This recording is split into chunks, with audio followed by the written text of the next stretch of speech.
Hello guys! Welcome ulit sa mini vlog ni Lia. And ngayon, pupunta kami sa binyag ni Belle. So dito, bumaba na kami ng Grab kasi kala namin late na kami. Pero halos magkasabay lang din kami ni Regine. Yan, kakababa na lang nun sa Angkas. And dito, nandito kami sa venue. At dito yun sa Boodle King at Valenzuela. So, yan. Napaaga pa rin dating namin kasi akala namin yung binyag gaganapin siya ng 10 a.m. Pero 11 a.m. pala mag-i-start. So, yun, napakaaga namin. Hindi kami late. At before yung start ng binyag, so wala pang tao. Kaya nag-decide muna kami pumunta sa Valenzuela People's Park para mag-coffee. At ililibre daw kami ni Ninang Bea.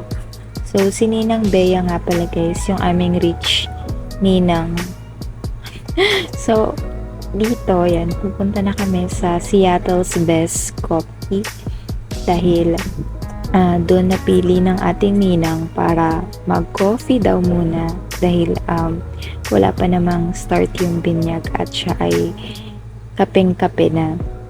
So, yan, lakad-lakad lang kami sa People's Park papunta sa Seattle's Best para mag-coffee. Dito, pumipili ng inyong ninang ng orderin. Yan, so coffee muna kami dito habang waiting sa oras. Yan, ang ninang Regine, pinapatikim pa si Lia kahit bawal yung coffee. So, yan. After nun, mag-11 na. So, bumalik na kami sa venue. At hinihintay na lang namin yung bibinyagan. At nang makakain na. Dahil gutom na si Lia. So, yan. Nandito na yung bibinyagan. Then, eto. Tapos na kasi yung binyag dito. So, yan. Abot na lang namin yung mga gifts namin. And, eto po pala si Belle. Siya yung bininyagan. Yan. Ang cute-cute ni Belle. At ito naman yung catering sa gilid ng Boodle King. So, ito yung handa ng kanyang binyag. So, yan. Ito yung table namin. So, yan. Yan yung kinuha ni Papa. Tapos, kain-kain lang kami dito. Actually, mini vlog lang siya for today. It's more on a compilation ng nangyari today sa amin. So, hindi ko na masyadong nag-videohan yung mga ganap kasi masaya talaga kami na kahit papano sa paraan pa na to na kita-kita kami magkakaibigan at yun nga yung iba sa amin may mga baby na. So, ang happy lang kasi simula nung high school magkakaibigan na talaga kami hanggang sa graduate na lang and yun, may mga pamilya na rin yung iba.